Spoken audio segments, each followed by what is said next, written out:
안녕하세요. 이승주 변호사입니다. 자, 이번에는 계약 명의신탁이 있어서 매도인의 명의신탁 사실 알았는지 여부 누가 입증하는가? 자, 이런 문제인데요. 자, 계약 명의신탁이라는 게 있죠. 계약 명의신탁이라는 게 뭐냐면 제가 제 친구한테 야, 내가 5억을 투자할 테니까 네가 네 이름으로 아파트 매수를 하고 그 다음에 등기도 네 이름으로 해둬라. 자, 이렇게 하고 그 아파트는 내 거야. 이렇게 약정을 한 걸 말해요. 자, 이런 경우에 보통 매도인이 명의신탁 사실을 모른 경우, 여기서의 매도인은 아파트 매도인이죠. 그런 경우에는 제 친구가 소유권을 취득합니다. 부동산의 소유권, 아파트의 소유권.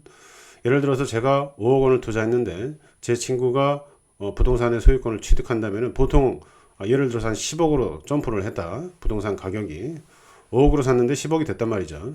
자, 이 경우에 제 친구가 부동산의 소유권을 취득하면 저는 5억이나 손을 보는 거죠. 5억 투자해가지고 5억이 뻥튀기가 됐는데 그 5억 뻥튀기 된 게 제 친구 소유로 되는 거예요. 저는 제가 투자한 5억 원 원금만 제 친구한테 부당이득으로 반환 청구할 수 있다. 이렇게 돼 있거든요. 자, 그런데 계약 명의신탁에 있어서 매도인의 명의신탁 알았는지 여부 이게 왜 중요하냐면은 매도인 선의 매도인이 아파트 매도인이 명의신탁 사실을 몰랐다면 제 친구가 소유권을 취득한다고 그랬죠. 자, 그런데 매도인이 명의신탁 사실을 알았다면 부동산 그 자체 명의신탁 부동산 물권 변동이 무효가 됩니다. 명의신탁도 무효가 되지만 따라서 매도인한테 아파트의 소유권이 그대로 있는 거예요. 자, 이런 논리가 형성이 되기 때문에 매도인이 명의신탁 사실을 알았는지 또는 몰랐는지 이게 중요한 쟁점이 됩니다.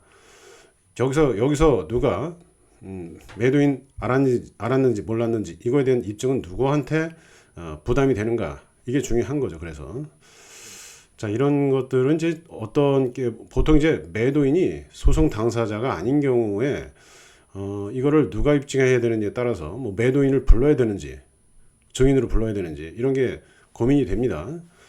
그래서 제가 이제 최초에 이제 이런 소송을 막 하기 전에 이런 걸 한번 정리했던 거고 제가 이제 많이 활용을 하죠.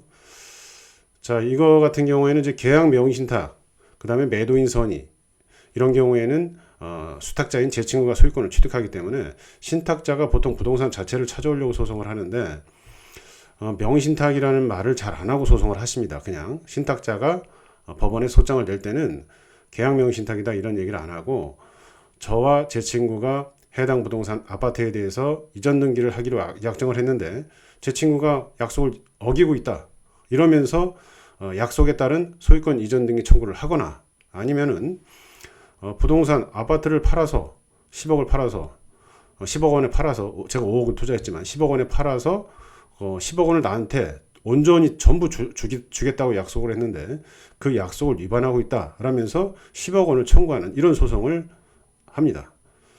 자, 이런 경우에 수탁자가 이제 나서서 이러는 거죠. 아니다. 이거는 계약명의 신탁이었고 매도인이 선이다.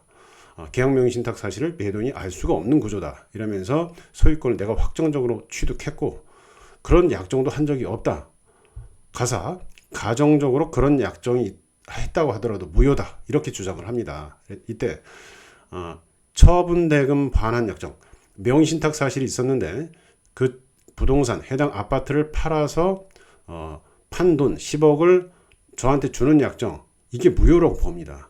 그 다음에 추가로 그런 판례가 있어요. 그 다음에 그 부동산 자체를 차후에 약정을 통해서 넘겨주기로 하는 약정도 다 무효라고 봐요. 왜 이렇게 보냐면은 처분 대금 반환 약정과 부동산 자체를 넘겨주는 약정이 전부 무효라고 봐요. 이거는 부동산 실명법에 따르면 매도인 선의 계약 명의 신탁의 경우 신탁은 무효지만 물권 변동은 유효로 보는 이런 강행 규정을 위반한 추가적인 약정이다. 이렇게 강행 규정을 위반한 추가적인 약정. 보통 이제 추가적인 약정을 통해서 승소를 하려고 신탁자가 덤비는데 이것조차 안 된다는 거죠. 이때 그 전제로서 수탁자인 제 친구가 계약 명의 신탁이고 그 다음에 매도인은 명의 신탁 사실을 모른다. 나와 계약했기 때문에 모른다. 자, 이렇게만 주장하면 되는 건지 이게 문제가 되는 거예요.